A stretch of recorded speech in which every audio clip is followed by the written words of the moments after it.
अरे जो बात सामान्य बुद्धि को ही स्वीकृत न हो उसको कैसे स्वीकार कर ले हम।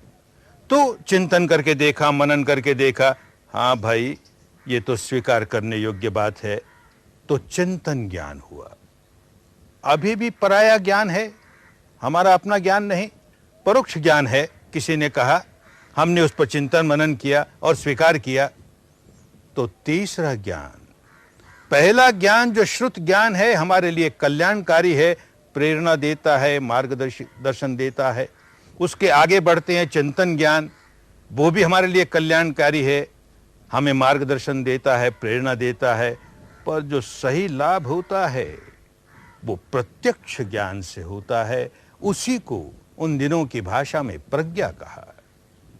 ये अपना ज्ञान है, प्रत्यक्ष ज्ञान है, परोक्ष नहीं। अपनी अनुभूति से जाना, अपनी अनुभूति से जानने लगे कि देख राग जागा और व्याकुल हुआ, द्वेष जागा और व्याकुल हुआ, राग दूर हुआ, द्वेष दूर हुआ, फिर समता आई, व्याकुलता दूर हो गई, बड़ी शांति आई। अब अनुभूति का ज्ञान है। ये अनुभूति का ज्ञान ही कल्याणकारी है। किसी ने कहा रसगुल्ला बहुत मीठा है, बहुत मीठा है। कहने वाले पर हमें विश्वास है, अच्छा भाई तू कहता है तो जरूर मीठा है। नहीं विश्वास है तो वो कहता है देख इसमें चीनी पड़ी है, शक्कर पड़ी है, मीठा होगा ही ना।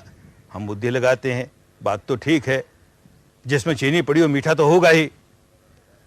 लेकिन जब तक हमने अपनी जबान पर नहीं रखा, हम उस मिठास को क्या जाने।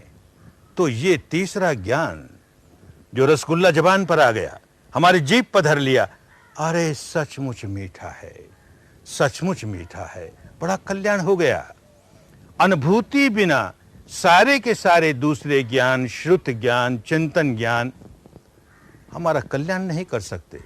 हमें मार्गदर्शन दे सकते हैं, हमें प्रेरणा दे सकते हैं। सही कल्याण हमारा होगा अपने अनुभूत ज्ञान से, प्रत्यक्ष ज्ञान से, हमारी प्रज्ञा से। यही काम शुरू हुआ। सांस के सहारे सहारे सहारे सत्य देखना शुरू किया। आरंभ में बड़ा स्थूल स्थूल सत्य, जैसे आगे बढ़ते हैं उससे सूक्ष्म, उससे सूक्ष्म, और आगे बढ़ेंगे सूक्ष्मतर सूक्ष्मतर सूक्ष्मतम। इस अवस्था पर पहुंचेंगे कि सारा शरीर किन नन्हे नन्हे परमाणुओं से बना है, वो सारा अनुभूति पर उतर आएगा। भौतिक जगत का सूक्ष्मतम सत्य क्या है, अनुभूति पर उतर जाएगा। ऐसे ही चित चेतसिक जगत का सूक्ष्म सत्य क्या है,